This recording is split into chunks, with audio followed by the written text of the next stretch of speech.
खुदीराम बोस एक ऐसा नाम है जो पूरे भारत के हर घर में बहुत ज़्यादा लिया जाता है, क्योंकि उन्हें हम लोग कुर्बानी की प्रतीक भी मानते हैं।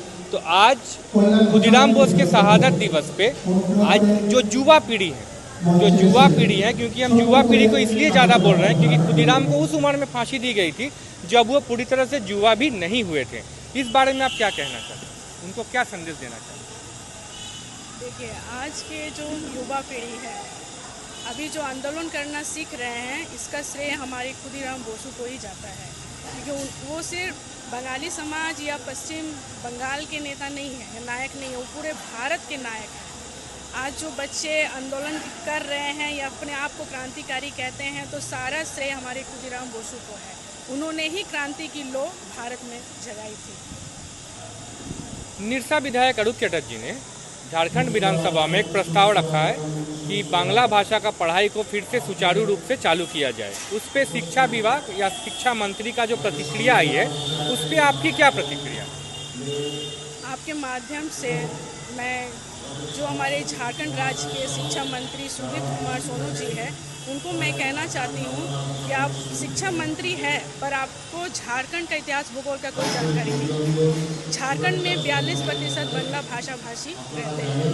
भले ही सरकारी आंकड़े में हमें अलग कर दिया है, झारखंड के मैप से ही हमें हटाया जा रहा है षड्यंत्र की तरह, लेकिन आज भी 42% से ज़्यादा बांग्ला भाषा भाषी यहाँ रहते हैं। कुछ दिन पहले आप देख रहे होंगे या मेरे फेसबुक के माध्यम से भी देख रहे हैं कि जितने भी हमारे झारखंड के विश्वविद्यालय हैं, वहाँ से बांग्ला विभाग को हटाया गया है। बिल्कुल।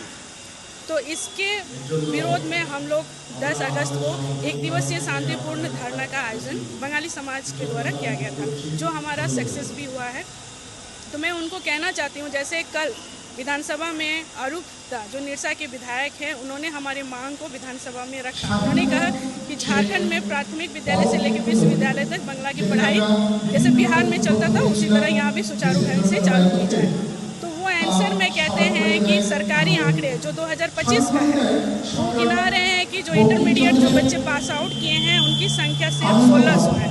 इस आधार पर झारखंड में कैसे बांग्ला की पढ़ाई की जाए? वो सिर्फ इंटरमीडिएट के बच्चे को गिना रहे हैं। वो जो 10th में जो पास आउट किए हैं, जो 4000 से ऊपर बच्चे हैं, उनको क्यों नहीं गिना रहे हैं? अगर ये दोनों को, इंटरमीडिएट और 10th के बच्चे को अगर हम लोग काउंट करेंगे तो लगभग 8000 बच्चे। तो क्या 8000 बच्चे झारखंड में पढ़ेंगे नहीं? उनको शिक्षा से वंचित करेंगे?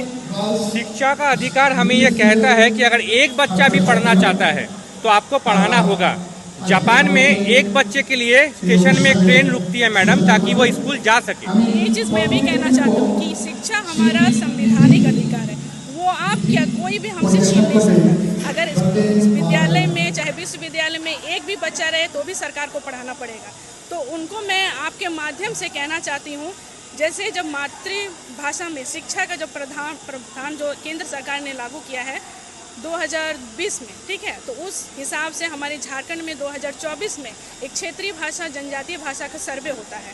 तो उस सर्वे के आधार पर अगर हम देखेंगे, जो अभी 9 जिला में ही अंकित हो चुका है, बांग्ला भाषी को जो संख्या है बच्चे का, करीब 50,000 से ऊपर बच्चे का संख्या झारखंड सरकार के पास है। उनका डेटा उनके पास है। उनके पास डेटा रहने के बावजूद भी वो हमें पूछते हैं, हमसे कहते हैं कि बच्चे नहीं हैं तो हम शिक्षा कैसे देंगे? तो ये एक तरफ से ये पूरी तरह षड्यंत्र है झारखंड से बांग्ला भाषा को ख़त्म करने का। बच्चे हैं, शिक्षा नहीं दिया जा रहा है। और माननीय शिक्षा मंत्री जी को मैं कहना चाहती हूँ, जब आप बोलते हैं कि बच्चे नहीं हैं तो हम ढोएंगे नहीं। ढोएंगे का मतलब क्या है? आप हमको बताइए। आप ढो रहे हैं, आप अपने घर से जेब से क्या हम लोग को शिक्षा दे रहे हैं? शिक्षा हमारा अधिकार है, हम भीख नहीं मांग रहे हैं। जो हमारा संविधान अधिकार है वो चीज़ हम मांग रहे हैं। और ढोने की बात है, झारखंड आपका नहीं है, ना आपके बाप दादा की है। अगर झारखंड जितना आपका है उतना हमारा भी है, तो हमारा भी हक है। जब आपको हक मिलता है कोटा में पढ़ने का, कोटा में शपथ लेने का, जबकि कोटा यहाँ का भाषा ही नहीं है झारखंड की, वो बिहार की मगही भाषा है, वो अपभ्रंश है, वो कोटा कोई भाषा नहीं, सिर्फ बोली है। फिर भी आप उसको मान्यता दे रहे हैं, उसको पढ़ा रहे हैं। सारे विश्वविद्यालय में कोटा को रखा जा रहा है, सिर्फ बांग्ला को क्यों हटाया जा रहा है? और एक चीज़ मैं आपके माध्यम से कहना चाहती हूँ, अगर बांग्ला से आपको इतना घृणा है तो हिंदी उर्दू झारखंड में क्यों है, उसका भी हमको जवाब चाहिए। जबकि झारखंड के इतिहास में हिंदी उर्दू का दूर दूर तक कोई लेना देना नहीं। आपका जो एसोसिएशन है उनसे कुछ लोगों से जब मेरी बातचीत हुई तो एक ऐसा वाक्य उन लोगों ने मुझे बताया जिसने मुझे हैरान कर दिया। आपका प्रतिनिधिमंडल जब शिक्षा मंत्री से मुलाकात करती है, जब उनसे ये मांग करती है कि बांग्ला भाषा को यूनिवर्सिटी में फिर से चालू किया जाए, तो उनका जवाब रहता है ये मुमकिन नहीं है और अगर बांग्ला पढ़ना है तो पश्चिम बंगाल चले जाइए। इसमें कितनी सच्चाई है? जी बिल्कुल, ये 100% सत्य बात है, क्योंकि हमारी समिति के लोग जब माननीय शिक्षा मंत्री के साथ शिष्टाचार भेंट करने जाते हैं और जो विश्वविद्यालय से बांग्ला विभाग को हटाया गया उसको चालू करने के लिए उनसे मिलते हैं, तो वो सरकारी रिकॉर्ड वही दिखाते हैं हम लोगों की 4000 मैट्रिक में पास किए हैं और 1600 बच्चा इंटरमीडिएट में पास किए हैं। तब उनका वक्तव्य रहता है बांग्ला भाषियों के लिए कि अब हम लोग हो नहीं सकते। और दूसरा उनका वक्तव्य रहता है कि अगर आपको बांग्ला पढ़ना है तो पश्चिम बंगाल चल जाइए। तो मैं उनको कहना चाहती हूँ कि वो होते कौन है हमें बोलने के लिए कि बांग्ला पढ़ना है तो पश्चिम बंगाल चल जाइए। हम क्यों जाए?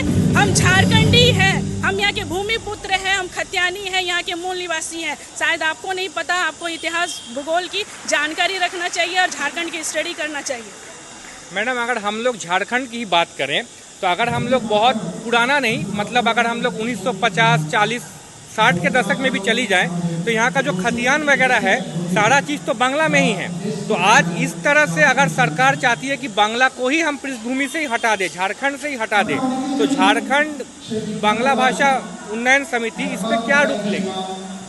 देखिए, ये अब हम लोग प्री प्लानिंग के साथ अब वृहद रूप से हम लोग आंदोलन होगा। अगर सरकार नींद से नहीं जाग रही है तो सड़क से लेकर सदन तक अब हम लोग पद यात्रा करेंगे और आंदोलन करेंगे, क्योंकि अब चुप नहीं रहेंगे। अपना भाषा संस्कृति की रक्षा के लिए हम लोग को जो लगेगा हम लोग करेंगे और अपना अधिकार लेकर रहेंगे। मैं एक बात आपसे बोलना चाहता हूँ, जब हम लोग लिटरेचर की बात करते हैं तब बांग्ला भाषा जो है वो सबसे ऊपर आता है। आज भी पूरे भारत में शरद चंद्र का नाम बोलिए, बंकिम चंद्र का नाम बोलिए, रविंद्रनाथ टैगोर का नाम बोलिए, ये पूरे भारत में, सिर्फ पश्चिम बंगाल में ही नहीं, पूरे भारत में, यहाँ तक कि पूरी दुनिया में इनका नाम है। तो अगर हम बच्चों को बांग्ला पढ़ने का अवसर ही नहीं देंगे तो आने वाला पीढ़ी जानेगा कैसे कि हमारा लिटरेचर क्या है, हमारा गौरव क्या है? इस पे सरकार कब सुध लेगी? देखिए, आपने बहुत अच्छा क्वेश्चन किया, तो मैं आपके माध्यम से ही सरकार तक ये बात संदेश देना चाहती हूँ। आप अभी कहते हैं कि बच्चे नहीं हैं, इसलिए हम लोग बांग्ला को हटा रहे हैं। अब जितने भी हमारे, जब झारखंड अलग हुआ, जब झारखंड का गठन हुआ, जितने भी बांग्ला मीडियम स्कूल था सबको अब हिंदी मीडियम में कन्वर्ट कर दिए। जितने भी शिक्षक सब यूपी बिहार सब ला के बांग्ला भाषा के ऊपर हिंदी थोप दी। जब अब बुक्स छपना बंद हो गया, शिक्षक नियुक्ति बंद हो गया, यहाँ पढ़ाई नहीं बांग्ला का हुआ, तब ना बच्चे मजबूरी में बच्चे को दूसरे भाषा में पढ़ना शुरू करना पड़ा। अब खुद प्राइमरी सेक्शन से बांग्ला को हटा दे रहे हैं और ऊपर में आप बोल रहे हैं बच्चे आएंगे, कहाँ से आएंगे? अगर अभी भी अगर नीचे प्राइमरी सेक्शन सब बंद रहने के बावजूद भी अगर हायर एजुकेशन में हमारे 8000 बच्चे पढ़ रहे हैं तो वो अपने मेहनत से, अपने बलबूते से पढ़े हैं, क्योंकि सरकार का यहाँ पर कोई भूमिका नहीं है। सरकार बोल रही है बांग्ला बच्चे नहीं है, तो मेरे हिसाब से आखिरी जनगणना 2011 में हुई है मैडम, उसके बाद तो जनगणना अभी तक नहीं हुई है, चल रही है, 27 में जो प्रकाशित होगी। तो 2011 का सेंसस जनगणना क्या कहती है झारखंड के बारे में? देखिए, 2011 में जो जनगणना हुआ उसमें भी हम लोग 10% से ऊपर है, यानी 32 लाख बांग्ला भाषाभाषी है। तो अगर 32 लाख फिर भी आपके जनगणना से, जबकि उसमें भी झोल हुआ है, जितने भी बंगाली अंचल है उसको हिंदी भाषी में कर दिया गया, नहीं तो कोटा भाषी कर दिया गया है, वो भी गलत आंकड़ा है। फिर भी हम उसी को हम मान के चलते हैं कि 2011 में जो जनगणना हुआ है उसमें भी हमारा कम से कम 32 लाख बांग्ला भाषा भाषी है। तो क्या झारखंड में 32 लाख बांग्ला भाषा भाषी बच्चे को पढ़ने का अधिकार नहीं है? ये कौन सा संविधान में ये लोग काम कर रहे हैं? कौन सा संविधान को लेकर चल रहे हैं जहाँ शिक्षा का अधिकार को ही खत्म किया जा रहा है? एजुकेशन कोई वायलेशन है? बिल्कुल। देखिए, ये कुछ नहीं है, बांग्ला को ख़त्म किया जा रहा है क्योंकि बंगाली शिक्षित लोग हैं।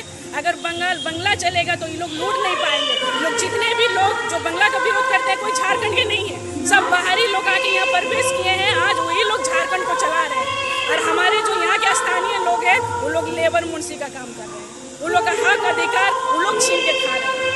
एक बात मैं आपसे पूछना चाहूँगा, ये थोड़ा व्यक्तिगत है, कि झारखंड बांग्ला भाषा उन्नयन समिति के जरिए आपने जो आवाज़ बुलंद की है बांग्ला भाषा का प्रचार प्रसार के लिए, बांग्ला भाषा के पठन पाठन के लिए, उसमें आपको काफ़ी विरोध का भी सामना करना पड़ता है, जो आपके सोशल मीडिया पेज से भी हमें दिखता है और ऐसे भी दिखता है। इन विरोधों को आप कैसे लेती हैं?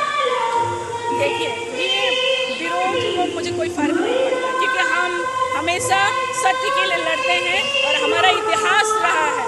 हम लोग के खून में क्रांतिकारी है, हम लोग के खून में आंदोलन है, हम लोग आंदोलन से ही आगे बढ़ते हैं। तो ये छोटा मोटा विरोध से हमको रोकने वाले नहीं है, हम लोग को रोक भी नहीं सकते हैं। एक तरफ से देखा जाए तो बंगाली मतलब बांग्लादेश में बोलছি बांगाली बाघेर बच्चा कोनो दिन डराए ना। हम लोग मुखोटे वाले बाघ नहीं है, हम लोग रियल बाघ है। हम लोग लड़ना भी जानते हैं और अपना हक अधिकार के लिए लड़कर छीनना भी जानते हैं। धन्यवाद मैडम। हम लोग उम्मीद करते हैं आपका जो ये एफर्ट है, आप जो दिशा में इस समाज को ले जा रहे हैं, हमें उम्मीद करते हैं कि बांग्ला भाषा का पठन पाठन बहुत जल्द शुरू होगा। धन्यवाद मैडम।